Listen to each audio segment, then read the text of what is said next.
네, 여러분들 안녕하세요. 시사타파의 심층분석 금요일 방송 시작하도록 하겠습니다. 먼저 주요 단신들 하고요. 여러분들이 관심 있는 사안들에 대해서 집중적으로 심층분석해드리도록 하겠습니다. 네, 민주당이 350억 규모의 이재명 펀드를 조성한다고 합니다. 제가 여러분들에게 이미 어제 설명을 좀 드렸죠. 대선을 치르는데 선관위에서 나오는 선거 보조금으로만은 선거를 치르기가 쉽지가 않잖아요. 그렇죠? 그래서 항상 대선 때는 한 400억에서 500억 공식적으로 쓰는 돈들이 그렇게 돼요. 그러니까 선관위에서 이번에 교섭단체들에게는 돈을 나눠주거든요. 그 규모가 한 450억 정도 돼요. 근데 지금 민주당과 국힘당이 양당밖에 없잖아요. 교섭단체가. 그래서 이 450억을 둘이 나눠 가져요. 근데 민주당의 의석수가 훨씬 많기 때문에 한 250억 정도로 가져가고 국힘당이 한 200억 정도를 가져가는 거예요. 그러면 먼저 선거 보조금 250억을 만약에 민주당이 받았으면 민주당은 공식 선거 운동 모금이 한 500억 가까이 쓸 수 있거든요. 그러면 나머지 돈을 어떻게 해요? 대부분 이제 펀드를 통해서 해서 선거운동비에 쓴 다음에 지지율이 15% 이상 나오는 어떤 후보는 그 돈을 전액 선관위로부터 보전받는 방식이에요. 그러니까 선관위에서 지급하는 200억 또는 250억 갖고는 선거 치르는데 여러분들 한참 모자르죠. 근데 여러분들이 생각할 때는 선거 치르는데 그렇게 돈이 많이 들어요? 일단은 가장 많이 들어가는 게 공보물. 전국에다가 뿌려야 되는 뭐 공보물, 로고, 띠, 거기에다가 전국의 그 선거 사무소, 거기에 임대료 어마어마하게 들어갑니다, 여러분들. 전국 선거이다 보니까 그래서 돈이 많이 들어가요. 그리고 방송 토론회, 그리고 방송 연설, 그게 회당 뭐 5억, 7억 부르는 게 공중파에서 가격이기 때문에 그러니까 여러분들이 그거 좀 보시면 될 것 같고, 그래서 이재명 펀드를 조성하겠다. 20일 날 정도 개시할 거라고 얘기가 나오고 있어요. 지난 2022년 대선에서는 이재명 후보가 20대 대선 때도 350억 규모를 조성했는데 펀드 1시간 49분 만에 얼마가 모였었냐면 그때 768억 원이 모였어요. 768억 원이 모였었어요. 그래서 나머지 다 돌려줬어요. 350억 모으려고 그랬는데 1시간 49분 만에 768억 원이 모였었는데 이번에는 제가 보면 1시간 안에 끝날 것 같아요. 1시간 안에 768억, 이번에는 350억은 1시간 안에 차지 않을까. 그래서 보여서 20일부터 시작되니까 여러분들이 좀 준비하고 계셔라 라고 여러분들에게 말씀드리고, 그 다음 여러분들 내일 이재명 후보님께서 여러분들이 뉴스에서 보셨듯이 내일 문영배 우리 전 헌재 재판관의 스승이자 어떻게 보면 어른이신 김장하 선생님을 내일 만납니다. 내일 이 김장하 선생님이 다큐멘터리 어른이라는 데 나왔던, 현재 지금 81세시거든요. 내일 경남 진주의 한 찻집에서 내일 김장하 선생님을 만난다. 여러분들에게 좀 말씀드리고 싶고, 내일 저희가 다시 현장 중계할 거니까 현장 중계는 시사타파 뉴스에서 하고 있어요. 오늘도 여러분들 그거 알고 계시죠? 저희 시사타파 뉴스에서 지금 잘 알려지지 않아갖고 시사타파 뉴스 유튜브 채널 가시면 여러분들 24시간 지금 이재명 후보님 따라다니면서 지금 방송을 하고 있으니까 여러분들 내일도 보실 분들은 꼭 많이 시청해 주시기 바랍니다. 알겠죠? 오늘도 보세요. 여러분들 시사타파 뉴스 구독 안 하신 분들 구독 좀 해주시고, 시사타파 뉴스라는 저희 언론사 유튜브 채널에 오늘 라이브 여기 보시면 9시간 25분, 오늘은 9시간 25분 찍었고요. 어제는 7시간 46분 매일 이렇게 찍고 있는데 여러분들이 잘 많이 모르셔갖고, 네, 하여튼 이재명 후보님 곳곳에서 따라다니고 있습니다. 어제 제가 영상을 보다 보니까 잼님 너무 좋겠더라고. 잼님 생일날 이재명 후보님한테 책에 사인 받았더만. 시사타파도 현장 취재하는 거구나. 예, 저희는 원래 현장 취재를 많이 합니다. 원래 저희가 저 시사타파 뉴스 채널로 계속 현장 방송 여러분들 돌리고 있으니까 구독 많이 해주세요. 알겠죠? 예. 하여튼 내일 김장호 선생님 만난다 이렇게 하시면 될 것 같고, 제가 어제도 말씀드렸듯이 광장연대라 그래서 민주당과 조국혁신당 그리고 진보당 사회민주당 등 이재명 후보를 지지를 선언을 하면서 진보당의 김재현 후보가 사퇴를 했어요. 저는 이거를 좀 요거 좀 얘기 좀 다루고 갈게요, 여러분들. 진보당의 김재현 후보가 진보당의 한 축이죠. 또 저쪽에는 또 민주노동당, 과거 정의당, 민주노동당의 지금 권영국 후보가 계셔요. 사실 여러분들 정의당보다는 진보당이 훨씬 더 좌측에 있는 정당이잖아요. 제 말 맞죠? 그쵸? 우리가 진보당이 왜 생겼습니까? 통합진보당에서 해산심판 청구 당하면서 진보당의 어떤 이석기와의 갈등 뭐 이런 식으로 있다가 정의당의 심상정과 이렇게 뛰어나온 거잖아요. 근데 정당 정책이나 정강 정책이나 어떤 당원이나 당규를 보면 진보당이 훨씬 더 좌측에 있어요. 그런 진보당의 김재현 후보가 후보를 사퇴한 거는 진짜 큰 결정이에요. 진짜 큰 결정입니다. 그런 반면에 진보당보다는 덜 왼쪽에 있는 민주노동당의 권영국이 후보 사퇴를 안 하고 있어요. 물론 저희가 사퇴를 강요할 이유는 없죠. 네, 이번만큼은 내란 세력 척결을 위해서 지난 대선도 정의당의 심상정이가 심술보가 80만 표 가져가고 진 거 몰라요? 적어도 저는 정의당 분들 좀 들으시면 미안하겠지만 민주노동당이죠 지금. 양심 좀 있으라고 얘기해주고 싶어요. 국민들이 이 개고생하고 이 피눈물을 흘렸는데 이번에도 대선 후보 낸다고 하는 정의당 출신들 각성해 주시기 바랍니다. 양심들이 있어야 될 거 아니야. 응? 안 그래요 여러분들? 내가 민주당 지지자라서가 아니라 적어도 지난 정의당 심상정이가 80만 표 가져가면서 0.73으로 20만 표 차이로 아깝게 졌으면 이번에만큼은 민주, 진보 총 연합을 해서 정권 반드시 찾아 나온 다음에 싸워도 되잖아. 나는 이거는 좀 아니라고 생각해요. 응? 어쨌든 뭐 정당에서 하는 일이니까 뭐 오히려 민주노총 뭐 이런 사회 대개혁 이러면 다 좋다 그랬잖아 내가 옛날부터. 나 분명히 경고한다. 민주노동당뿐만 아니라 진보정당이라 그래갖고 양당 기득권 주장하면서 정권 교체한 다음에 또 흔들어대면 니들부터 작살을 낼 거야 진짜. 응? 니들 때문에 국민들이 피눈물을 흘리고 그런 것들을 양심들이 있어야지. 안 봐도 뻔해. 민주당 양당 기득권 정권 잡으면 또 민주당 투쟁하고. 죄송합니다. 그 다음에 김상욱 있죠. 의원이 곧 민주당으로 들어올 것 같아요. 민주당이 보수같이 더 충실히 하는 것 같다. 거부할 이유 없다. 지금은 환영해 주지만 저도 이런 말씀을 좀 드리고 싶어요. 민주당이 보수의 가치를 더 충실해서 거부할 이유 없다. 그러면 들어온다는 얘기인데 젊은 놈이 적어도 젊었을 때 정치할 때는 진보 정치 좀 해야 되는 거 아니야? 민주당이 이재명 후보님이 중도 보수 선언하니까 들어온다? 이런 애들 들어올 때 대선 때까지만 환영해 주고요. 대선 지난 다음에 그렇게 여러분들에게 열광하고 그러지 마세요. 응? 대가리가 제대로 박힌 새끼면 처음부터 정치를 국힘당에서 시작하지 않습니다. 저는 항상 얘기하잖아요. 변희재 윤석열 욕해준다고 변희재한테 환호했던 인간들, 그런 인간들이 전부 민주진영, 응?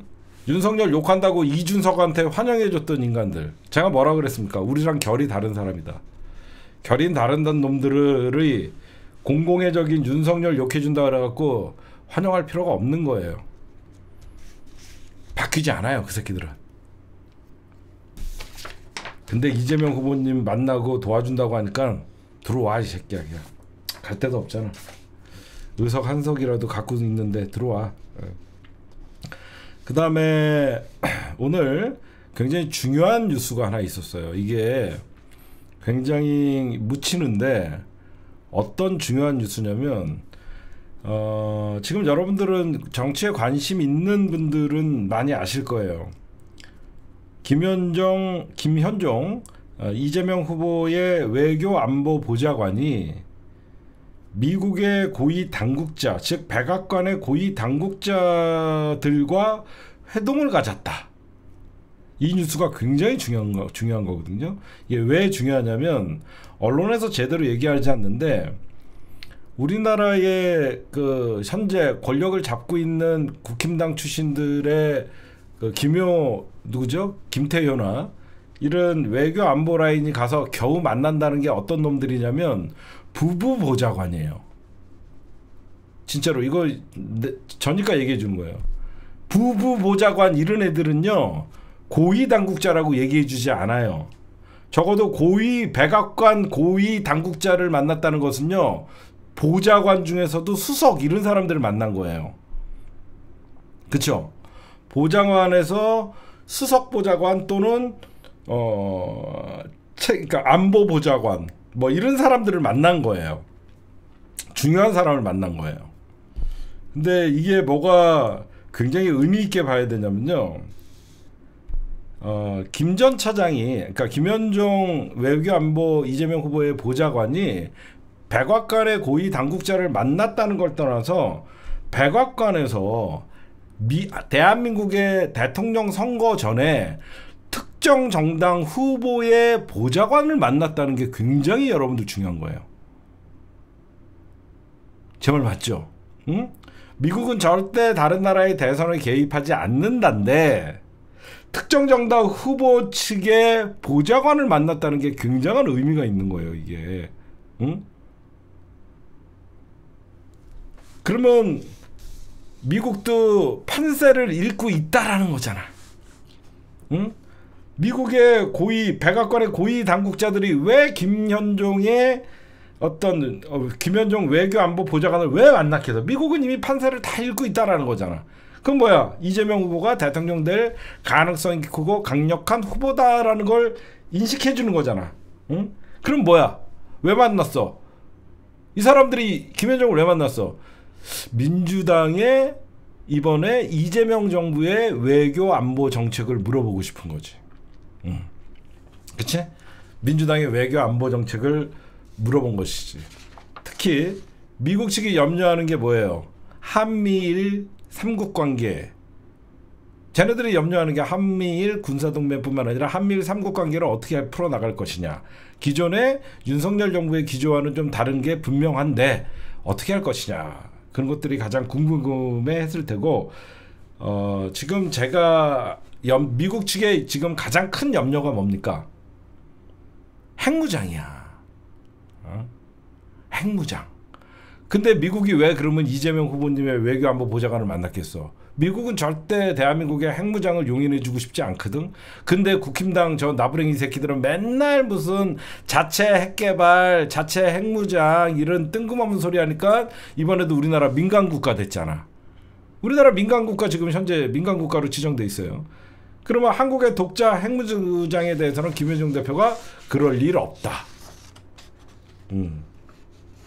그럴 일 전혀 없다. 우리 더불어민주당은 그럴 일 전혀 없다라고 선을 그어버리는 거예요. 그러니까 누가 봐도 미국 입장에서는 북한의 핵도 골치 아파 죽겠는데 한반도에서 대한민국도 핵을 갖게 되면 주변에 일본도 핵 갖게 해달라고 하고 그러면 핵이 확산이 쫙 돼버리는 거니까 절대 용인해주지 않거든요. 그래서 요 뉴스는 굉장히 큰 것이다. 그래서 미국이 대선에 만약에 국힘당 후보가 유력해서 국힘당 후보의 보좌관이 만났다 그러면 뭐 미국의 대선 개입이라고 사실 비판할 만한 사안이에요. 만약에 국힘당 대선 후보의 캠프에서 유력한 국힘당이 이번에 만약에 유력하다라고 치면 민주당에서 미국은 당장 대선 개입 중지하라라고 하면서 우리가 비판을 할 수 있어요. 근데 민주당 후보의 어떤 안보 보좌관을 만났고 미국과 이런 대화를 했다니까 국힘당은 절대 욕하지 않는 사람들 있죠. 미국은 절대 공격하지 않아요. 원래대로 하면 국힘당이 이거 미국 뭐 규탄한다 막 이거 해야 되는 거야, 광장에 나와서. 근데 맨날 광장에 성조기 들고 다니는데 미국을 규탄을 하지 못하죠, 국힘당은. 그러니까 모르는 척 하는 겁니다. 그 다음에 민주당 여러분들 요번에 이재명 후보님의 대선 슬로건이 뭔지 아시는 분? 그냥 이재명만 알지. 이번 대선 슬로건이 뭐예요? 지난 대선의 이재명 후보님의 대선 슬로건은 이재명은 합니다. 지난 대선에서는 이재명은 합니다. 이번은 뭐냐면 이제부터 진짜 대한민국. 이제부터 진짜 대한민국이에요. 그리고 지금은 이재명. 그리고 색깔은 민주당이 청색이잖아요. 거기에 보수 적색을 살짝 들어가는 거예요. 요거예요, 요거. 이제부터 진짜 대한민국, 지금은 이재명. 이게 대선의 슬로건이고요. 제가 좀 취재를 했습니다. 지금 오늘 기사에는 좀 났어요. 기사에서 나온 것만 소개해 드릴게요. 누군가에게. 총 18곡이 제작됐습니다. 선거송. 선거송이 총 18곡이 제작됐어요. 일부 하이라이트 음원도 공개됐어요. 로고송에는 아파트가 들어갔습니다. 근데 윤수일의 아파트예요. 아파트가 들어가긴 했는데 윤수일의 아파트예요. 왜 그러냐면 로제의 아파트는 어마어마한 저작권료를 내야 된다고 합니다. 그리고 로제가 한국저작권협회에서 나가 있대요, 지금. 그리고 로고송을 여러분들 뭐라고 부르냐면요, 탄핵 플레이리스트라고 얘기한다고 합니다. 탄핵 플레이리스트. 그 다음에 애니메이션 원피스의 오프닝곡 우리의 꿈 비롯해 부산갈매기, 남행열차, 질풍가도, 붉은 노을 포함됐다고 하고요. 가장 핵심적인 제가 여기 사실 음반 작업에 참여를 했어야 되는데 좀 늦게 아는 바람에 제가 노래 좀 잘하잖아요. 죽이잖아요, 제가. 근데 이 윤일상 작곡가님에게 제가 뒤늦게 이게 소통이 되는 바람에 제가 이게 참여를 못하는 음반이 있어요. 뭐냐면 야, 여러분들 윤일상이 누굽니까? 대한민국 최고의 히트 제조기, 뉴스공장의 오프닝송 뿐만 아니라 지금은 이재명을 윤일상 작곡가가 했어요. 대박이죠. 여기만 요거만 보여줄게요. 18곡. 이거 언론에 이미 다 나왔어? 18곡? 그래? 지금은 이재명을 윤일상 작곡가님이 해주셨어요. 그래서 제가 오늘 또 윤일상 작곡가님이랑 저랑 동갑 아닙니까? 오늘 제가 선생님? 일상화는 아직 못하고 스승님? 무슨 선생님이에요. 이거 로고송 언제 나와요? 아직은 미공개고 공개되면 저 좀 보내주세요. 그래갖고 이 지금이 이재명이라는 저 음원이 나오면 우리 윤일상 작곡가님으로부터 받아서 저희가 공개를 하고, 영상도 전문가들이 이걸 만든다고 하는데 그 음원에 또 저희의 감성이 들어가는 또 영상도 따로 한번 저희가 여러분들 제작하도록 하겠습니다. 이거 18곡 이미 공개가 됐죠. 뭐냐면요, 질풍가도 들어가고요, 헌법 제1조 질풍가도, 아까 말씀드렸던 우리의 꿈, 윤수일의 아파트, 이문세의 붉은 노을, 타카피의 치고 달려라, 붐의 옆집 오빠, 베이비복스의 우연, 정수라의 환희, 그 다음에 동요는 모르겠고, 그다음 부산갈매기, 남행열, 부산갈매기는 부산 가서 부르면 되고, 남행열차는 저기 전라도 가면서 부르면 되고, 그 다음에 캐논 변주곡, 엄정화의 페스티벌, 코요태의 순정, 그 다음에 창작곡은 민주 비전송이라고 있대요. 가장 중요한 거는 지금은 이재명, 윤일상 작곡, 그 다음에 이제부터 진짜 대한민국, 이 두 곡이 여러분들 메인이거든요. 이거 누구야 근데? 이 두 곡이 메인인데 릴피쉬는 또 누구야? 릴피쉬가 뭐야? 뭐 낚시하는 사람이야? 지금은 이재명, 이제부터 진짜 대한민국. 죄송한데 나 윤일상 선생님은 잘 아는데 요 두 곡이 릴피쉬가 뭐야? 하여튼 요게 메인곡이라고 합니다.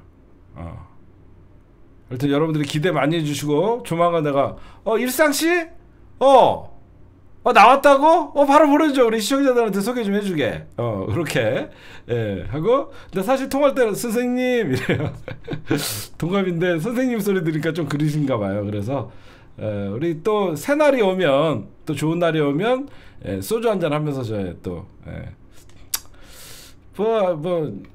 저는 그렇죠. 연예인분들이 또 제 방송을 많이 봐주시니까 감사합니다라고 말씀을 좀 드리겠습니다. 그래서 하여튼 민주당의 메인 로고송, 여러분들에게 지금은 이재명, 그 다음에 이제부터 진짜 대한민국 곧 출시된다. 여러분들에게 말씀드리고 싶습니다. 제가 좀 참여를 하려고 했는데 윤일상 작곡가님과 함께 개그맨 강성범, 배우 이원종, 유튜버 오창석 등이 참석해서 릴피쉬의 곡도 선거 음원으로 발표됐습니다. 기사에 나온 거라서 여러분들에게 알려드린 거예요. 네. 기대하셔도 좋을 것 같습니다. 지금까지 오늘의 주요 뉴스였습니다. 단신. 네, 여러분들 이번에 5월 12일 날 대선이 이제 공식적으로 시작되죠. 대선이 5월 12일 날 공식적으로 시작되는데 이날 중요한 일이 있죠. 내란 수계 윤석열이 재판이 있죠. 이날은 숨지도 못하고 이제 위로 기어 들어가는데 저는 이날 사법부가 조금 예의주시하고 있는 게 있어요. 여태까지 내란 재판은 2번 받았지만 이번에 재판은 직권남용도 포함된 재판이에요. 여러분들 좀 아셔야 돼요. 그동안의 재판은 내란 재판만 1회, 2회를 받았고 이번에는 5월 1일 날 검찰이 윤석열 파면 이후에 직권남용, 대통령직이 파면된 이후에 직권남용죄를 추가로 기소를 했어요. 공소장에다가 추가를 했어요. 그래서 9장인가 윤석열 재판에는 뒤에 직권남용에 관한 법률 위반해갖고 9장이 이렇게 딱 붙어 있어요. 그러면 그것도 이제 10일 날 재판을 하는데 이게 직권남용을 6개로 분류했어요. 뭐냐? 공소장에는 경찰 등 군부대를 이 사람들은 여러분들 보시면 정말 원하지 않는 의무 없는 일을 하도록 의무 없는 일. 아니 왜 특전사가 국회의원을 끌어내야 되고 수방사가 왜 국회의원을 끌어내야 되고 경찰이 왜 국회의원을 체포해야 되고 이런 의무 없는 일을 시켰다 그래서 이건 직권남용죄에 확실히 걸릴 수밖에 없죠. 직위원이나 지금 사법부가 굉장히 어떤 여론전이나 이런 데서 국민들에게 지탄을 받고 있는 상태이기 때문에 10일 날 구속시켜야 됩니다. 이 새끼. 그쵸? 10일 날 구속시켜야 돼요. 얼마든지 구속시킬 사유가 많아요. 왜 이 새끼를 구속을 안 시킵니까? 중형의 구속 사유는요, 중형의 선고 가능성이 있는 사람. 왜 여러분들 중형의 선고 가능성이 있는 사람은 왜 재판부가 구속을 시킬 수가 있냐면 스스로 목숨을 끊거나 자살을 하거나 아니면 도주할 수 있어요. 이유를 아시겠죠? 만약에 여러분들이 나 어차피 이번에 들어가면 못 나와, 나 30년 동안은 못 나와, 아니면 무기수야 라고 하면 사람들이 포기를 할 수 있잖아요. 그래서 도망을 가던가 스스로 살자를 할 가능성이 있기 때문에 재판부는 중형이 선고될 가망성이 있는 분들에게는 사람들에게는 즉시 구속을 하거든요. 그래서 이거는 얼마든지 직위원회가 판단을 하면 직권남용죄는 사실 내란죄 갖고 동일 범죄 갖고 이미 한번 풀어줬기 때문에 구속하기는 쉽지는 않지만 이제는 직권남용이라는 추가적으로 죄가 추가됐기 때문에 얼마든지 직권남용죄로도 긴급 체포를 할 수 있고 긴급 구속을 할 수 있죠. 그러니까 이거는 윤석열 9페이지가 추가된 직권남용 12일 날 내란 사건과 함께 재판한다. 진짜 이건 아니잖아. 내란 숙의 우두머리 새끼가 개 끌고 한강에 나타나는 거는 공포야.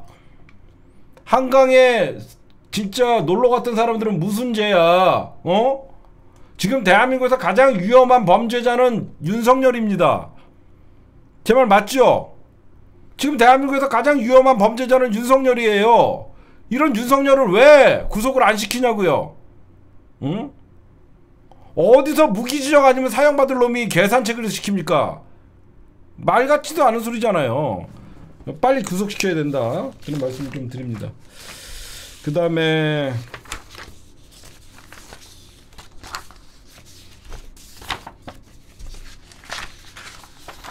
제가 어제 여러분들 법관회의에 대해서 좀 설명드렸죠. 전국 법관회의.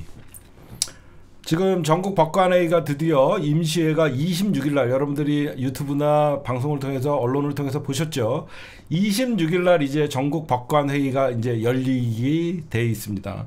당연히 법관회의가 열리면 조의대의 어떤 사법 개입, 그러니까 정치 개입이나 이런 것들에 대해서 법원의 신뢰의 추락성에 대해서 책임 추궁을 하겠죠. 그러면 날짜가 여러분들 5월 26일 날 잡혔다는 것은 대선 일주일 전이에요.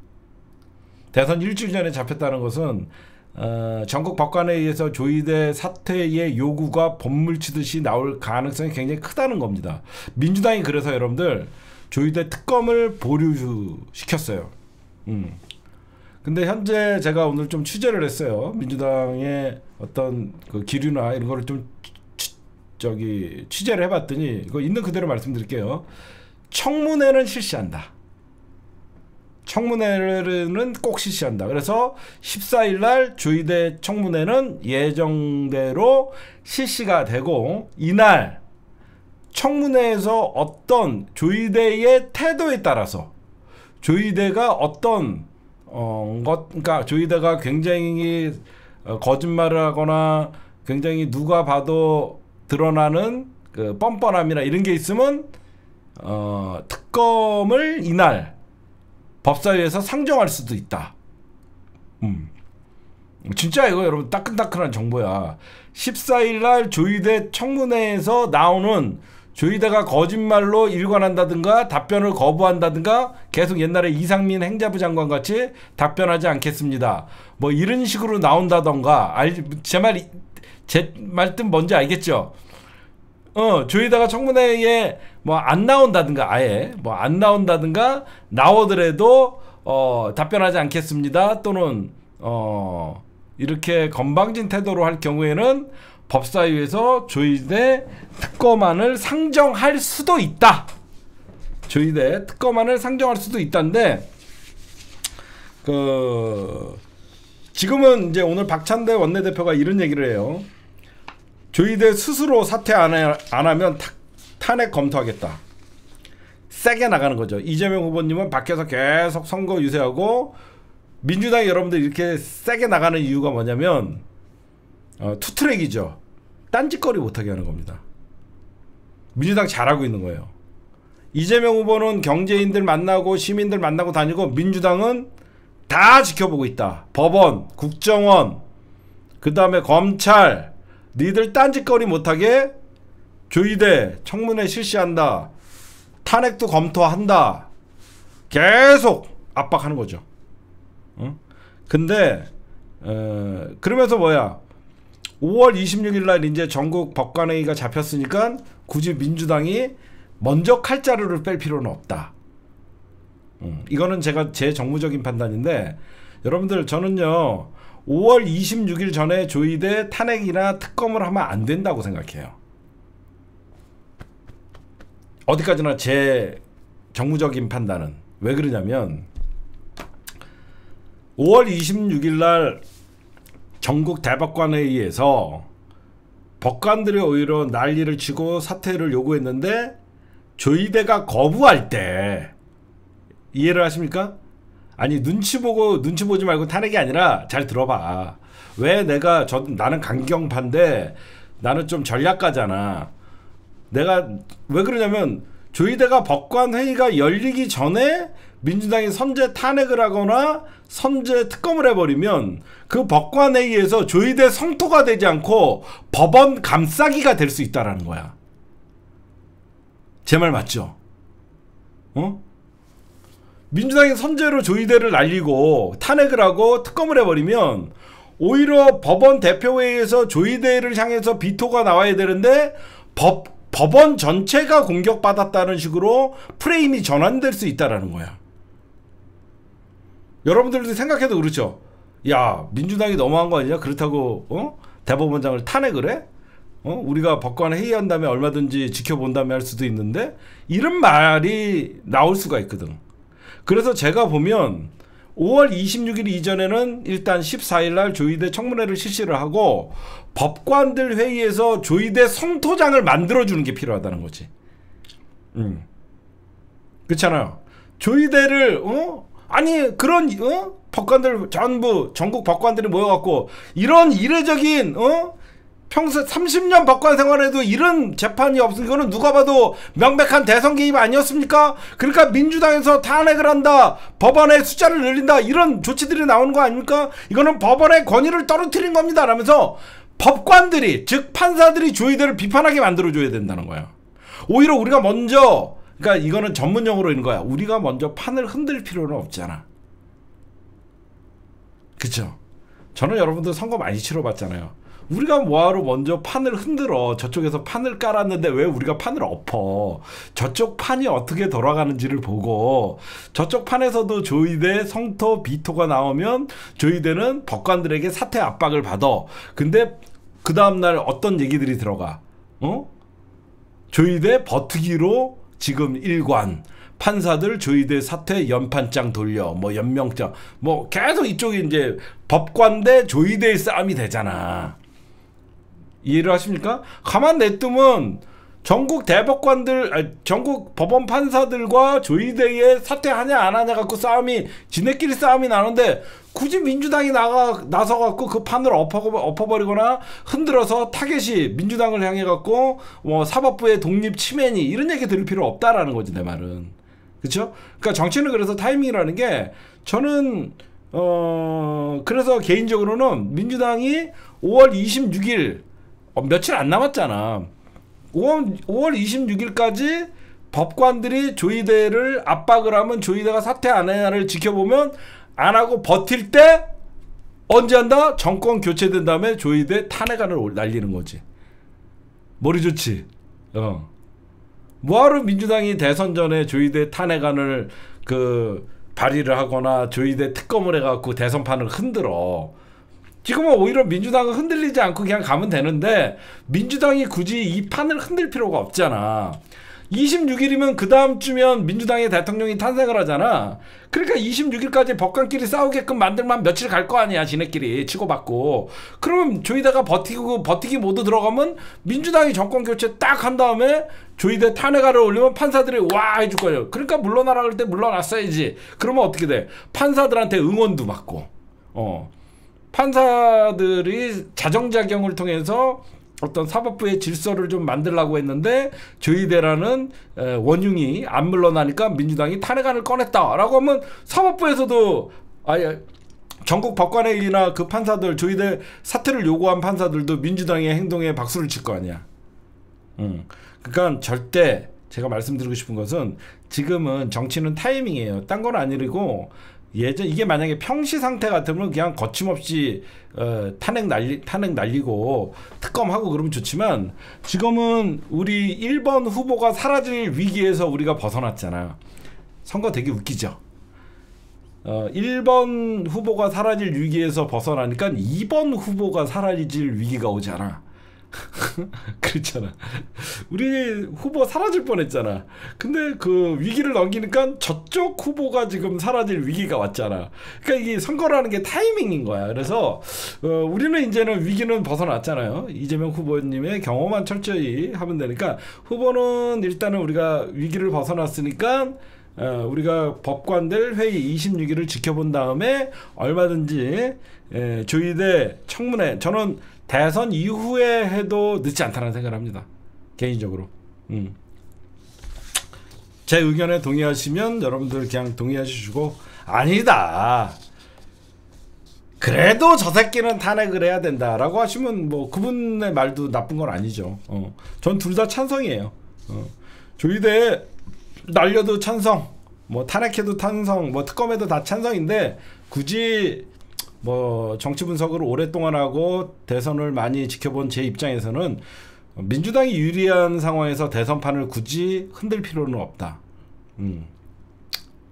제가 볼 땐, 그쵸?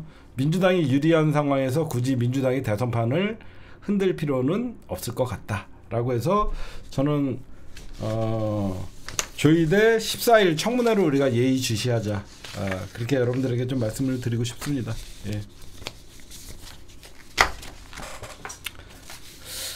제 전략을 솔직하게 말씀드리면요, 제가 왜 조의대 사건을 대선 이후로 끌고 가고 싶냐면, 솔직하게 말씀드릴게. 왜 제 전략은, 왜 조의대 사건을 대선 전에 해결하는 게 아니라 얼마든지 대선 이후에 해결을 하고 싶냐면, 조의대를 통해서 사법부 개혁을 시작하자는 거야. 우리가 대선 전에 조의대 막 탄핵하고 특검하고 막 이래갖고 우리가 사법부와 싸우는 모습이 아니라 조의대 사건을 통해서 사법부 개혁을 시작하자는 거야. 저는 그 생각이야. 우리가 여태까지 검찰 개혁은 많이 떠들고 그러겠지만 사법부를 어디서부터 개혁할 것인가. 전 그래서 조의대의 문제를 정권 교체 이후에도 이어가면서 사법부의 개혁의 시발점으로 삼자라는 제 생각이에요. 그렇죠. 그래서 조금이나마 우리는 지금 안정적으로 유지하고, 지금 이재명 후보의 경호 뭐 이런 것들도 중요하기 때문에 우리가 계속 이렇게 가고, 그리고 여러분들 이재명 후보님 경호 자꾸 얘기하고 걱정하시는 분들도 많은데, 개인적으로는 온라인 유세했으면 좋겠어요. 아무리 봐도 지금 선거가 이재명 후보가 그 지역에 나타나서 지지층이 결집되고 그런 것보다 각계각층의 사람들 만나고, 그렇죠? 실내에서 만나고, 저는 온라인 선거 운동을 좀 특별하게 이번만큼만, 왜 그러냐면 얼마든지 그 지역에 가더라도 그 시장통을 돌고 그런 거 어차피 그 시장통 돌아도 다 민주당 지지자들 나와 있는 거잖아. 안 그래요? 제 말 틀리지 않잖아요. 만약에 이재명 후보님이 대구 어디 시장 가도 다 사실 민주당 거기 지지자들 나와갖고 다 감싸고 있는데, 굳이 거기 가서 이재명 후보님이 그 위험을 안고 그렇게 저는 선거 유세를 하는 것보다 온라인으로, 왜 그러냐면 만약에 대구를 가더라도 대구 시민들을 만나거나 누굴 만날 때 그 지역에서 좀 선별된 사람들과 토론도 하고 만나뵙고, 그거를 방송에서 얼마든지 중계하면 되는 것이고, 외부 노출을 최대한으로 좀 시켰으면 좋겠어요. 제 말 여러분들이나 나나 좀 동의하시죠? 우리가 만약에 이재명 후보님이 어디 뭐 경기도에 가도 그 지역에 어떤 그 반도체 종사하는 사람들 만나고 그런 실내에서 얼마든지 경호가 가능한 그런 데서 유세를 하시고 온라인 유세를 좀 하셨으면 좋겠어요. 지금같이 예전 방식이거든요. 그러니까 왜 그러냐면 제가 선거판 원투데이 띱니까? 현장에 카메라들 들고 항상 다니지만 거기 다 민주당 지지자들이란 말이야. 그렇죠? 거기 다 민주당 지지자들이에요. 어차피 민주당 지지자들 만나갖고 하는 거거든. 새로운 중도가 나타나갖고 이재명 후보 보러 온 사람 그렇게 많지 않아요.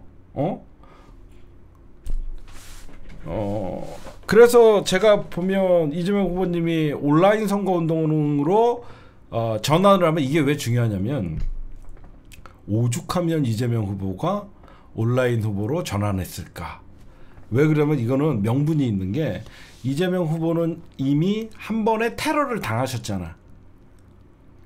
정말 맞죠? 이재명 괜히 몸살인다가 아니라 이재명 후보님은 벌써 죽을 뻔한 고비를 한번 직접 테러를 당했기 때문에 누가 봐도 온라인 유세한다 그래갖고 그거를 비판하거나 비난할 사람은 아무도 없습니다. 그렇죠. 온라인 유세 좋지 않아요? 그냥 가만 생각하니까 우리도 아까 현장 방송을 여러분들에게 중계를 하고 막 현장을 다녀보니까 현장 다녀보면 다 민주당 지지자들이거든요. 거기 골목부터 다. 어차피 민주당 지지자들 그렇게 현장에 안 가셔도 물론 선거는 그 추세 싸움이고 기싸움인 건 있지만 이재명 후보님 말고도 그 지역에서 얼마든지 각 지역의 당협위원장, 그러니까 저기 뭐죠? 그 지역위원장이나 이런 분들이 열심히 하니까 저는 꼭 이재명 후보님이 가려고 그러면 오늘 이재명 후보님 어디 가는데 누구 만난다 그래서 거기 소상공인들이랑 미팅하고 이런 식으로 그런 행사를 좀 짰으면 좋겠어요. 예전같이 막 시장 다니면서 상인들 만나고 그거 별로 의미가 없어요. 지금 온라인만 해도 되고 지금은 옥체 보존하는 게 중요합니다. 옥체 보존. 아이디어 뱅크. 하여튼 제 생각은 그래요. 조이대 사건이나 이런 것들 우리가 얼마든지 우리가 미루는 게 아니라 정권 교체 이후에 사법개혁의 신호탄으로 조이대를 우리가 써먹자. 제 아이디어예요. 네. 이런 맛에 또 여러분들 우리 히사타파 심층 분석 보시잖아요. 알겠죠? 네, 일부 주요 뉴스들이었습니다. 네, 여러분들 지금 국힘당 사태를 간단하게 말씀드릴게요. 쌍권, 권영세랑 권난동은 김문수 씨, 당신은 그냥 한덕수로 단일화하기 위해서 우리가 내세웠던 바지야. 이제 정신 좀 차리고 그냥 빨리 한덕수한테 단일화하고 내려와. 김문수. 아니 제가 국힘당의 대선 후보입니다. 저는 경선 비용도 냈습니다. 왜 자꾸 나로 단일화할 생각을 안 하고 한덕수로 단일화를 하려고 하는 겁니까? 이렇게 얘기하는 거예요. 그쵸? 당신 단일화 한다 그래갖고 우리가 밀어준 거 아니야. 제가 한덕수로 단일화가 한다고 했습니까? 나로 단일화는 왜 안 됩니까? 이거예요. 이 싸움은. 제 말 맞잖아요. 김문수는 단일화 합의한다. 왜 나로는 단일화가 안 되냐? 왜 저쪽만 단일화냐? 이거예요. 그러니까 지금 이 싸움이 난 거고 이제 국힘당에서는 강제 단일화를 하겠다라고 얘기했더니 김문수가 전국대회랑 대통령 후보 지위 인정 가처분 신청을 했는데 오늘 기각이 됐어요. 그래서 그러면 향후의 상황들은 어떻게 벌어질 것인가? 일단은 강제 단일화의 수순을 밟을 것 같고요. 김문수는 버티기를 할 것이고 김문수가 요구하는 단일화가 재밌어요. 들어보면 김문수는 11일 날 이후에 단일화를 하자. 이게 무슨 말이냐면 25일이 마지막으로 그 투표 용지에 그 이름이 새겨지는 거예요. 25일 이후에.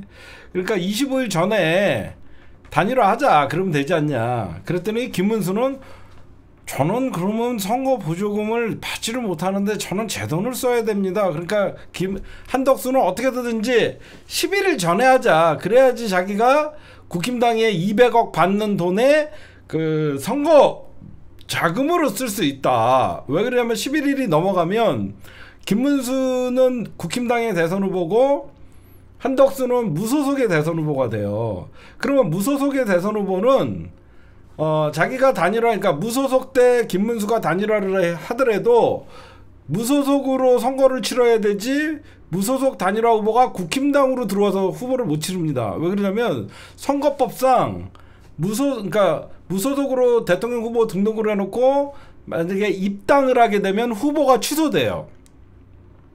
이게 맹점이죠. 그러니까 그걸 노린 거예요. 김문수는. 응?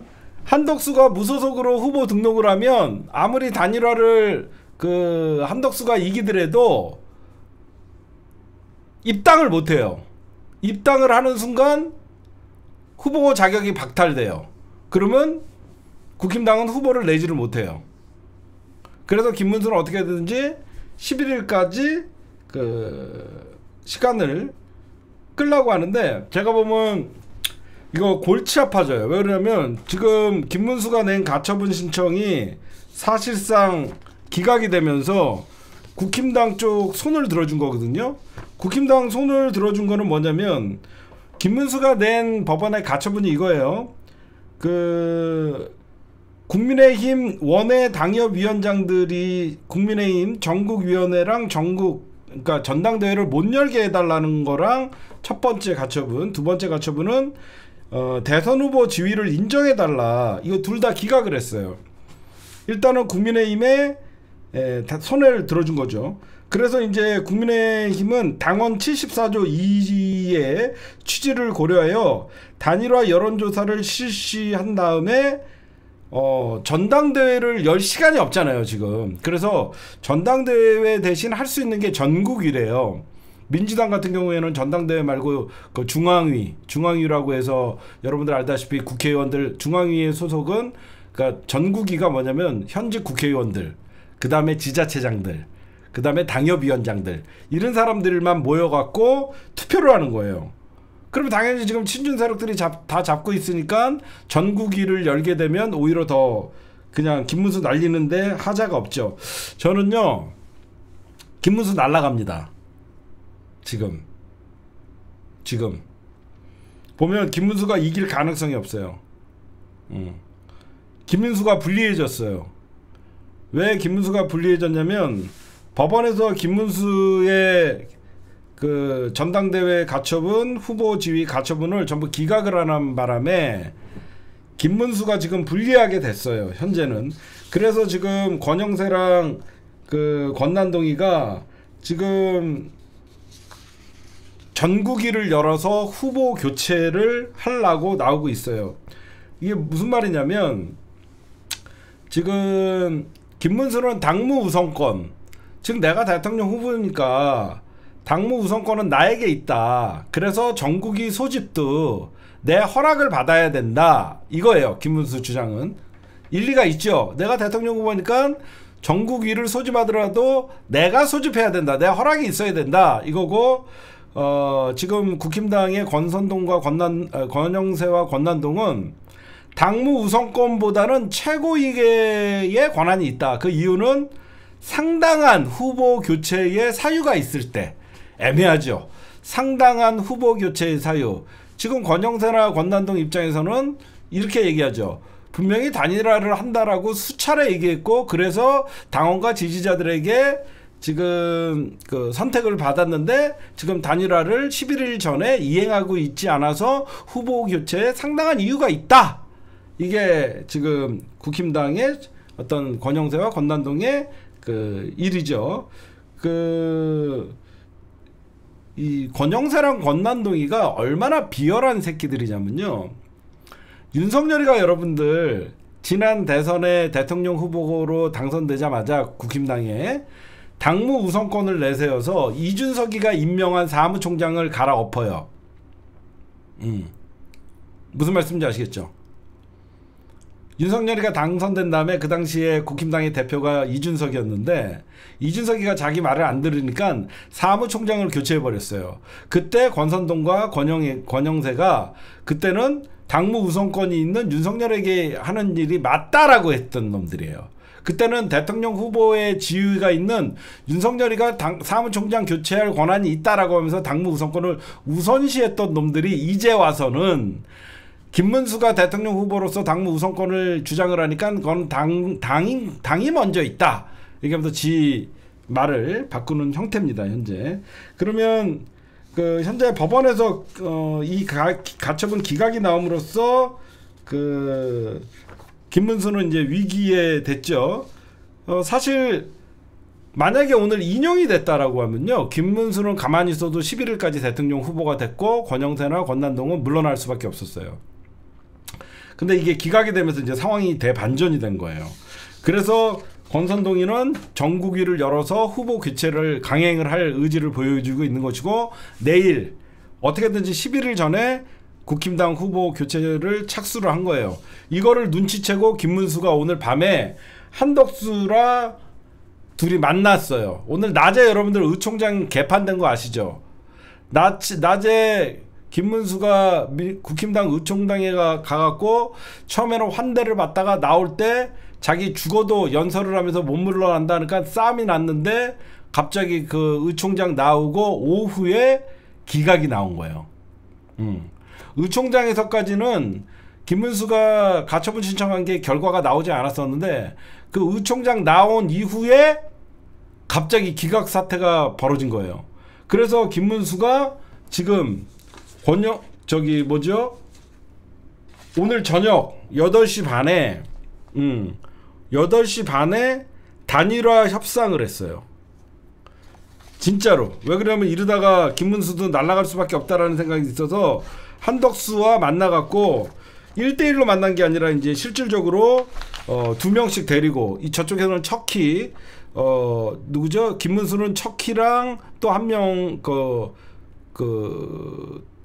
척키랑 뭐 누구죠? 누구 데리고 나가고 한덕수는 손영택 전 총리 비서실장 그 협상단을 만들어 갖고 지금 이렇게 시간이 없으니까 일단은 협상하는 척 후보 교체 못하게끔 이거는 제가 보면요 김문수가 쫄려서 후보 교체 그러니까 단일화를 하는 것 같이 하는 게 아니라 나중에 가처분 소송을 위한 포석 같아요.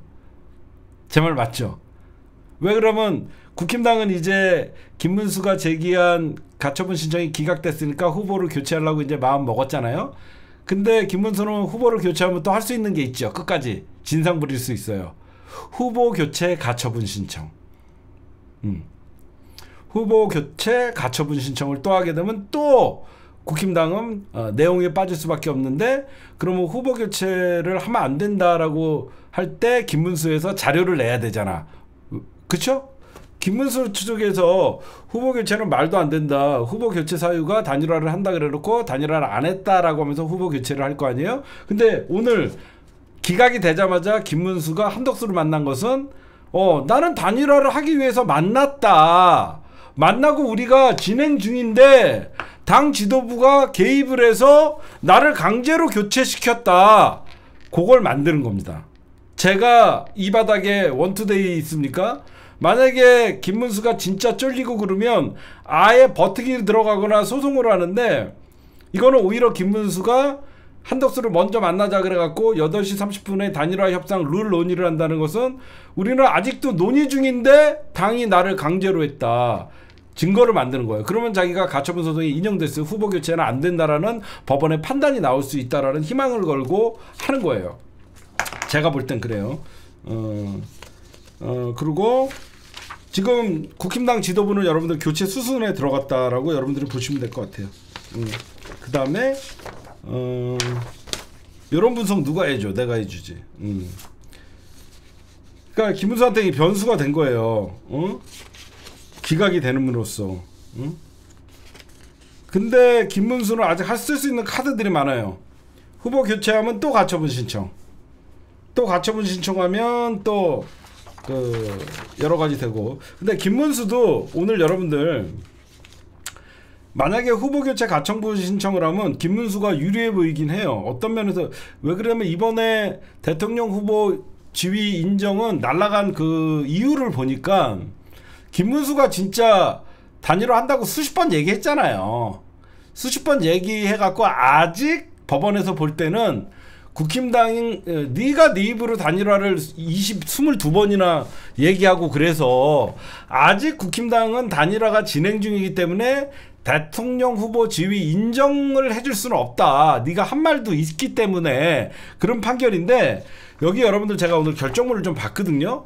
결정문을 보니까 이런 말이 있어요. 왜 기각됐냐면요. 김문수가 국민의힘 대통령 후보임을 인정해달라는 소송을 했는데 결정문에 이런 게 있어요.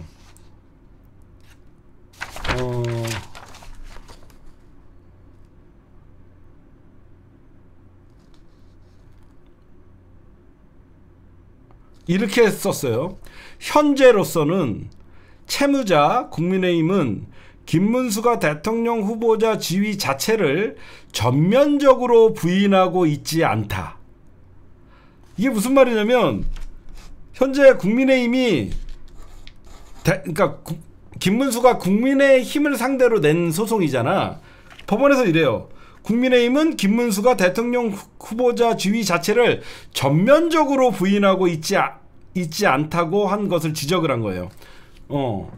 대통령, 그러니까 김문수가 국민의힘이 대통령 후보로 명백하게 아니다라고 지금 국힘당이 부인하는 건 아니다. 아직 단일화가 남아있기 때문에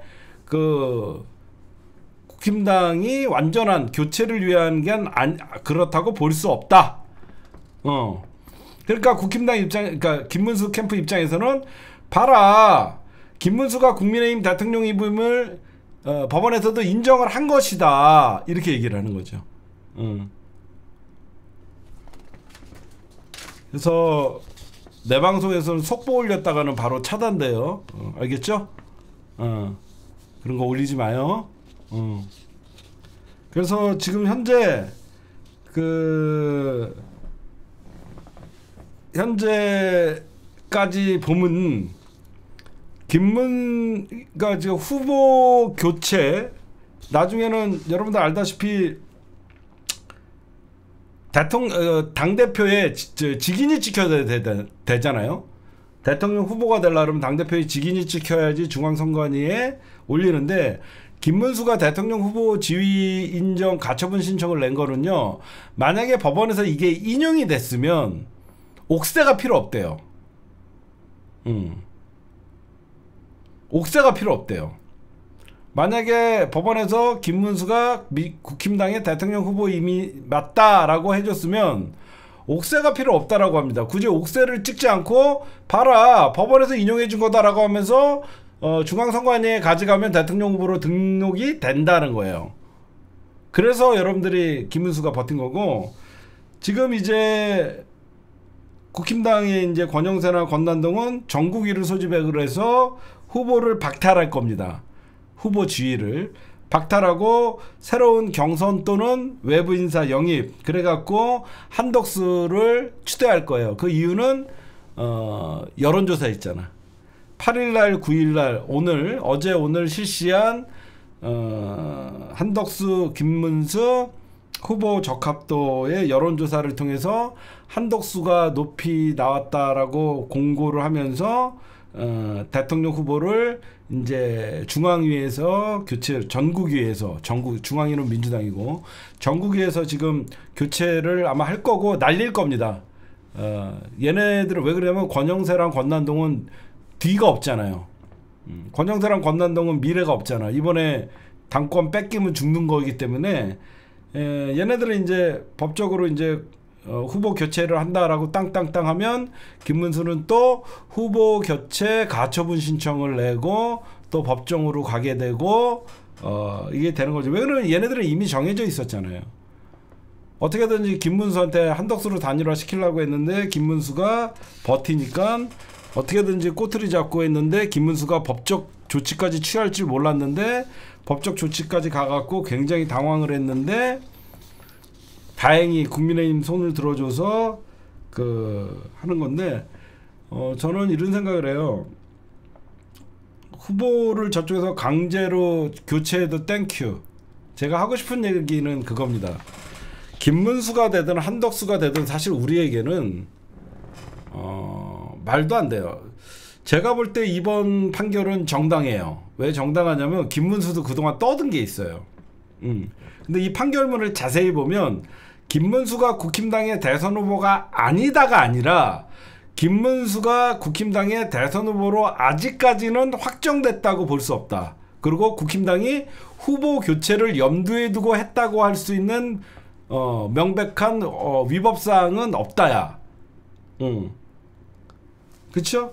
그래서 제가 보면 지금 여러분이나 나나 김문수가 되든 한덕수가 되든 별로 우린 관심이 없어요. 근데 뭐가 있냐면요, 이제 함정이 있어요. 여론조사를 실시했잖아요. 어제 오늘 여론조사를 국힘당에서 실시를 했잖아요. 근데 이 여론조사를 공표를 못합니다. 공표를 못해요.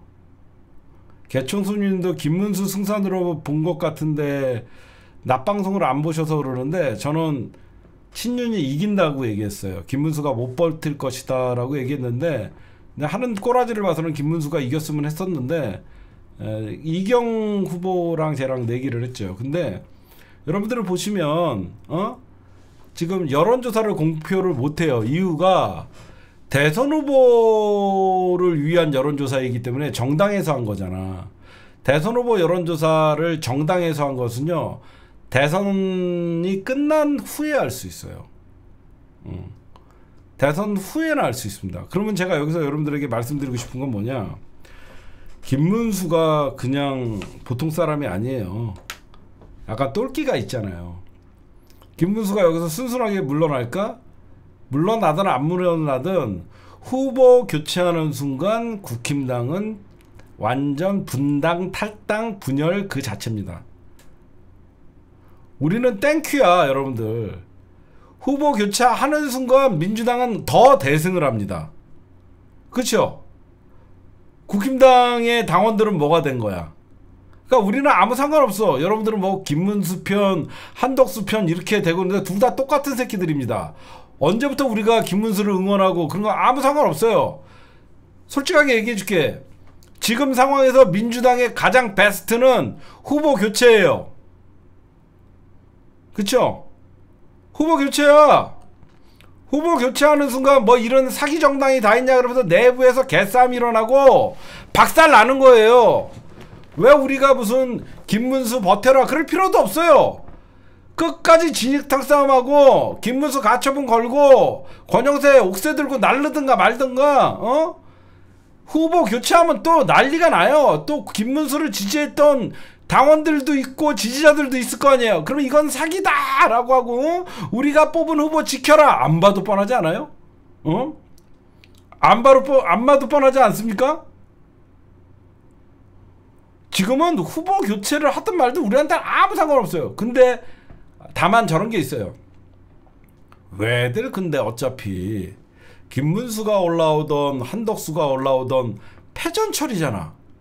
지금 야구 경기로 치면 10대 0으로 지고 9회 말에 올라왔어. 지금은 전광판을 봤더니 10대 0이야. 상대팀 투수는 선동열이야. 어차피 우리가 공격해봐야 상대의 마무리 투수는 선동열이야. 비유가 이렇게 찬질 수가 있어? 10대 0에서 선동열이가 올라왔으면 진 거잖아. 응? 선동열이가 벌써부터 9회에 올라오려고 몸 풀고 있어. 선동열이가 불펜에서 몸 풀고 있어. 근데 지금 전광판을 봤더니 10대 0인데 아직 7회 초야. 누군가는 올라가서 7, 8, 9까지는 가야 되잖아. 경기를 마치려고 그러면. 그래서 한덕수랑 나랑 10대 0인데 네가 올라갈래? 내가 올라갈래? 저는 별로 나가고 싶은 마음이 없었는데 친윤이 나가라 그래서 나왔습니다. 그럼 왜 나왔습니까? 아까도 말씀드렸듯이 저는 제가 나오고 싶어서 나온 게 아니라 자꾸 단일화 김문수 후보가 단일화 하신다 그러니까 저러 단일화 할 줄 알고 나왔습니다. 그럼 국민의힘에 입당하십시오. 저는 국무총리 권한대행이었기 때문에 입당할 시간도 없었고 저는 그만한 11일까지 단일화가 안 되면 저는 나갈 겁니다. 얘네는 여러분들 마무리가 아니라 국힘당의 김문수와 한덕수가 싸우는 거는요 패전철이에요. 김문수가 나오면 이기고 한덕수가 나오면 이기고 김문수가 나오면 지냐? 니들 누가 나와도 그냥 지금은 패전철인데 왜 뜨겁냐? 왜 뜨겁냐? 이거는 권영세, 권난동 친윤 세력들이 당권을 뺏기지 않기 위해서 이미 불안했던 김문수, 한동훈을 날리기, 그러니까 제 말 잘 들어 정리 딱 해줄게. 한동훈 새끼만큼은 막아야 된다라는 마음에 김문수를 선택한 거죠. 여기까지는 다 알잖아. 한동훈만큼은 대선 후보로 만들면 안 된다는 마음에 김문수로 몰표를 친윤이 했고, 그래서 친윤이 이제는 형님 일은 다 하셨어요. 이제 한덕수한테 당권 넘겨주세요 했더니 제가 국힘당의 대선 후보입니다. 어머 이 형 옛날에 그 빨갱이 곤조 나오네 갑자기. 형 그게 아니야. 형이 단일화 한다며. 저로 단일화 할 겁니다. 형 그게 아니야. 우리의 플랜은 형은 그냥 여기까지야. 형 역할은 한동훈 날릴 때까지야. 왜 자꾸 곤조를 부려. 제가 국힘당의 대선 후보입니다. 형 아니래도 형 진짜 아니야. 진짜 그렇게 자꾸 그러면 우리 교체한다. 이거야. 응? 왜 그러냐? 김문수는 이제 벌써 신뢰가 깨져서 김문수가에게 당권을 주면 우리 작살나겠다. 어? 김문수가 여러분들 이제 만약에 대선 후보가 돼갖고 대선을 졌다고 칩시다. 어? 모든 당무 우선권을 갖고 있는 김문수가 친윤 세력과 자기를 물러나라고 했던 세력들과 대선 이후에 손을 잡겠어요? 당연히 안 잡죠. 자기 힘들게 했던 친윤 세력 몰아내고 한동훈이나 오히려 비윤 반윤 세력들과 손을 잡고 당을 재건할 거 아니에요. 그게 제일 무서운 거죠. 제일 무서우니까 어떻게든지 말 잘 듣는 한덕수. 저는 나가래서 나왔고 저는 별로 정치를 하고 싶은 마음이 없습니다. 저는 끝나고 나서 김현장만 가도 저는 연봉을 받을 수 있기 때문에 저는 사실 내란 사건에 제가 연관만 안 됐으면 좋겠습니다. 이거잖아. 그래서 지금 권영세나 권난동의 입장에서는 국무총리 한덕수 너 내란 사실 얼마나 푸시를 했겠어요. 안 나오면 우리 다 죽는다. 응? 안 나오면 우리 당권마저 뺏기면 우리는 나중에 한동훈이나 이쪽에서 당권을 잡게 되면 어떻게 해? 내란 특검 찬성해 줄 거 아니야. 그쵸? 여러분들이 가장 쟤네들이 두려워하는 거 그거예요. 국힘당에서도 내란 특검을 합의해 주죠. 한동훈이는 내란 잘못됐다 그러고 윤석열 탄핵에 찬성한 세력들인데 반윤 세력들이 볼 때는 어떻게든지 윤석열과 이 친윤 세력들을 당에서 쫓아내야만 자기네들이 새로운 보수 정치를 한다라고 생각을 하기 때문에 당연히 대선 이후에는 보수 개혁이 필요하다라는 얘기들이 나오는 거잖아요. 그러면 당연히 자기네들은 대선 이후에는 청산의 대상이 친윤이 되는데 한덕수를 이용해서 대통령 후보를 만들고 당무 우선권에 의해서 대선 이후에도 본인들이 당권을 유지하고 그래서 내년 지방선거 여러분들 여기서 내년 지방선거라는 게 뭐가 달려있죠? TK 대구시장, 경북도지사 거기에 대구시의원, 구의원 이런 자리가 가장 핵심적인. 그럼 친윤 공천 안 하면 어떻게 돼? 다 날아가잖아. 그치? 얘네들은 내년 당권이 곧 내년 지방선거잖아. 근데 여러분들 만약에 한동훈이나 반윤 세력들이 당권 잡으면 친윤 세력들을 대구시장이나 경북도지사 자리를 주겠냐고. 안 주지. 안 주니까 절대 물러나지 못하는 거야. 응? 제가 그리고 그저께 김문수가 서울로 올라가 온 이유는 정광훈을 만나기 위해서다. 지금 여기저기서 이제 제가 3일 전에 얘기했던 내용이 어제 오늘 막 이렇게 정광훈 얘기가 나오죠. 김문수 뒤에 정광훈이 있다. 그건 제가 바로 분석을 해갖고 이거 김문수가 세력이 없으니까 결국은 정광훈이에게 손을 뻗칠 수밖에 없는 상황이 됐다라고 여러분들에게 좀 말씀드렸잖아요. 지금 여러분들 생각해보세요. 정광훈이는 김문수가 당대표대 잡고 국힘당의 어떤 주류가 되면 얼마나 좋습니까? 어제 김문수가 그 외신 프레스센터 외신 기자회견에서 이런 얘기를 해요. 광장과 연대를 할 필요가 있다. 그 얘기 들으신 분 있어요? 어제 김문수가 관훈 토론회에서 광장 세력과 손을 잡을 필요가 있다. 국힘당이. 거기 광장 세력 누굽니까? 김문수를 얘기하는 거야. 그러면 김문수만 당권을 유지하고 대통령 후보만 되면 대선 이후에 국힘당의 극우 세력들이 이제 당권을 장악할 수 있다라는 시나리오가 되는 것이죠. 그러니까 지금 김문수는 어제 여러분들 그 재밌는 얘기 해줄까요? 어제 여의도에서 말 같지도 않은 무슨 단일화 같은 어떤 중요한 담판 같은 것은 속내를 얘기하고 기자들이나 이런 사람들 없을 때 자기의 입장도 얘기하고 막 그러면서 여러분들 협상을 이어나가는 거잖아. 근데 어제 국회에서 카페에서 사람들 다 중계진 있고 지지자들 다 오게끔 하고 그래서 권난동 같은 경우에 현역 의원들 전부 직결시켜갖고 단일화해라 라고 압박을 가하고 거기에 김문수가 이제 질세라 어디서 갑자기 윤 어게인 편말을 들고 있는 정광훈 지지자들이 와갖고 한덕수 아웃을 외치고 어제 개판됐어요. 그거 누구야? 그 장소 선택한 사람이 누구야? 김문수예요. 일부러 김문수가 여론전을 하려고 어제 협상을 한다 그래 놓고 여론을 이용해서 한덕수가 왜 갑자기 나타났냐, 당비 한 번도 안 낸 사람이 그걸 일부러 한 거예요. 한덕수가 만든, 김문수가 어제 장소를 섭외했고 한덕수가 거기 나왔고, 그렇게 된 사연이고, 어제 여러분들 보세요. 김문수가 작정을 했어요. 어제 김문수가 여러분들 입장할 때, 의총에서 입장할 때는 권선동도 큰 기대를 하고 자기네 말빨이 통했다 싶어갖고 이렇게 환영을 해줍니다. 꽃다발까지 주고 환영을 하고, 김문수도 입 벌리기 전에, 의총이 어제 15분 이후에는 난장판이 됐거든요. 갑자기 당원 동지 여러분 반갑습니다. 여러분들이 대한민국을 지키고 있습니다. 사랑합니다. 여기까지는 아주 좋았어요, 분위기. 그러다가 갑자기 절대 후보를 끌어내리는 일은 용납할 수 없습니다. 저는 물러나지 않겠습니다. 난리를 폈더니 갑자기 째려보기 시작하고 의총장이 이상해져요. 그 다음에 권영세랑도 난리치고, 이 권영진 전 대구시장 갑자기 이렇게 가시면 어떻게 합니까? 한 말씀 하셔야죠. 권선동 잡아!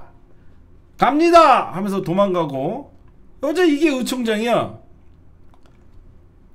조배숙이 막 나와서 맞고, 이대로 가시면 어떡해요! 막, 조배숙이 나와갖고 맞고, 난리가 났어, 어제. 응? 이건 아니잖아요! 단일화 빨리 하세요! 막, 여기 배숙이 어제 여기 나오래. 이거 재밌는 얘기 해줄게. 요거, 이 사진이 최고야. 입장할 때, 나갈 때 막 양복 끄집어 달리고, 입장할 때 막 환영받고, 나갈 때, 근데 이제 나갔더니 또 기각돼 갖고, 아마 내일이면요 저런 뉴스가 나올 거예요. 국힘당 후보 교체 착착 진행, 전국위에서 김문수 한덕수로 후보 교체 의결, 이렇게 나올 겁니다. 그러면 시간이 없잖아요. 여러분들 보셔도 내일이 벌써 9일이, 내일 10일이잖아. 그치? 내일 모레밖에 없어, 후보 등록기가. 그러니까 이미 전국위에서 후보 교체 의결했다라고 하면서 뭐 여론조사 결과로 한덕수가 됐다라고 하면, 한덕수는 11일 날 입당과 동시에, 국힘당의 입당과 동시에 국힘당 입당과 동시에 국힘당 대선 후보로 등록을 하면, 김문수는 후보 교체 무효 소송을 하면서 난장판이 되는 거고, 가장 제가 여러분들에게 말씀드리고 싶은 것은 후보 교체하면 제일 난장판인 거예요. 그치? 우리에게 최고 베스트는 후보 교체야. 무슨 여러분들이 그 김문수 또라이를 응원할 것도 없고, 후보 교체해갖고 난장판 되면요 국힘당 거의 분당 사태 됩니다. 아사리판이에요. 무슨, 언제부터 우리가 김문수를 응원을 해? 최고의 우리는 베스트만 가면 돼. 후보 교체가 돼갖고 그냥 국힘당 당원들 인정 못해, 투표 안 해, 이재명 찍을 거야, 난리 납니다. 그렇죠? 분명히 국힘당 안에서 구구 세력들, 아스팔트 광장 세력들, 나는 김문수를 지지한다 라고 하면서 국힘당 당사 앞에다 난리치고 난리 납니다. 우리에겐 그게 가장 베스트예요. 뭐하러 우리가 김문수가 옳리 잘리, 우리끼리 그거 갖고 싸우지 마요. 대법원 판결이 잘 됐니 잘못됐는지 그런 거 신경 안 써요. 최악으로 망가지는 시나리오가 저는 우리에게 가장 베스트라고 생각해요. 이 와중에 김문수 또 쇼했죠. 홍준표 후보가 저희 선대위원장을 맡아주신다고 하셨습니다. 제가요? 안 합니다. 난 내일 미국 갑니다. 안 해요. 3년 전에도 그 두 놈이 윤석열 데리고 와서 당을 망쳐놓더니, 이번에도 그 두 놈이 당의 후보를 교체하려고 그러고 천벌받을 겁니다. 그 두 놈의 새끼. 그 두 놈의 새끼란 권영세 플러스 권난동. 누구라고는 얘기는 안 했지. 그 쌍놈의 새끼 두 놈. 그 두 놈이 윤석열 데리고 올 때부터 망조였다. 이번에도 그 두 놈이 후보 교체하려고 그런다. 그 윤석열, 그러니까 홍준표 여러분 뒤끝 있잖아. 홍준표 이번에 나가면서 뭐라는 줄 아세요? 윤석열과 그 두 놈은 천벌을 받을 것이다. 윤석열과 그 두 놈은 천벌을 받을 것이다. 근데 여러분들, 제가 이런 얘기하면 여러분들이 어떻게 생각할지 모르겠지만, 권선동, 그 다음에 권영세, 이 두 놈의 가장 큰 피해자는 김문수가 아니라 홍준표입니다. 그쵸? 정상적으로 했으면 지난 대선에 국힘당 대선 후보는 홍준표예요. 이번도 정상적으로 했으면 국힘당 대선 후보는 홍준표입니다. 가장 이 두 놈에게 단 한 번도 자기가 국힘당 30년 동안 충성을 하면서 지켜온 국힘당에서 대선 후보 자격을 박탈한 게 바로 권영세랑 권난동이에요. 얼마나 열받겠어요. 늘 독불장군이라고 하면서 홍준표 싫다라고 하면서 어디서 데리고 오는 게 맨날 처음에는 윤석열 용병 데리고 와갖고 당 말아먹더니 이번에는 보수진영 개본시키려고 한다. 응? 한덕수 끌고 와서 원수지요. 원수지. 홍준표가 볼 때는 이놈 여러분들 천벌받을 것이다 라는 말은요, 정치인들이 하는 말 중에 가장 센 가장 센 욕이에요. 홍준표, 윤석열과 이 두 놈은 천벌받을 것이다. 당을 망가뜨렸고 보수를 괴멸시켰다는 뜻이에요. 그렇잖아. 당을 망가뜨렸고 보수를 알았으니까 너 알았으니까 세 줄 쓰지 마. 당을 망가뜨렸고 보수를 괴멸시켰다. 이 새끼들은 나중에 반드시 대가를 치러야 돼요. 그리고 제가 여러분들에게 좀 마지막으로 하나만 좀 말씀드릴게요. 우리가 놓치고 있는 거. 우리가 놓치고 있는 게 뭐냐면, 우리 민주 진보 시민 여러분들, 우리 너무 관대한 것 같아요. 사실 우리가 김문수랑 한덕수랑 싸운다 그래서 우리가 지금 즐기고 있죠. 근데 진짜 우리가 정신 똑바로 차리려고 하면 어디 내란 정당이 후보를 내냐라고 하면서 우리가 따갑게 비판을 해야 돼요. 얘네들이 어떻게 싸우든가를 우리가 사실 지켜볼 일이 아니라, 니들이 어디서 후보를 나고 연속 탄핵된 대통령을 출마시킨 국힘당이 무슨 국민들에게 낯짝으로 니들이 대선 후보 경선을 하고 단일화를 하고 후보를 낸다고 주접을 떠냐. 이걸로 우리가 사실 공격을 하고 비판을 해야 됩니다. 아니, 내란 정당이 대선 출마하냐? 이런 파렴치한 놈들이 어딨냐? 니들 빨리 대선 출마 철회하라. 이렇게 해야 되는 거예요. 정상적으로 하면. 근데 워낙 희대의 코미디가 벌어지다 보니까, 희대의 개싸움이 벌어지다 보니까 여러분들이 그냥 즐기고 김문수 이겨라, 아니다 이제는 후보 교체해서 당 쪼개져라, 뭐 이렇게 얘기하는데, 우리가 진정으로 사실 난리서게 이제 본격적으로 저쪽에서 후보 등록을 하면, 우리가 길거리에서 만약에 국힘당 선거운동원들이나 선거운동을 하는 인간들을 보면 양심이 있어야지. 내란 정당이 무슨 대선 후보를 출마를 시켜? 어시더 이 새끼들이 국민들을 우습게 보고 빨간색 선거운동하는 사람들도 욕을 먹어야 돼요. 아무리 자기네들이 국힘당 지지자들에도 국민을 얼마나 바보로 보면 계엄령을 선포하고 내란 쿠데타를 일으킨 새끼들이 어디서 선거운동을 하고 대선 후보를 내고 또다시 정권을 잡겠다라고 이렇게 지랄들을 합니까? 저는 우리가 놓치고 있는 것들이, 진짜 우리는 얘네들이 후보를 낸다는 거에 대해서 국민적 공분이 일어나야 된다라고 저는 생각을 합니다, 여러분들. 네, 오늘의 심층 분석의 녹화는 여기까지만 할게요.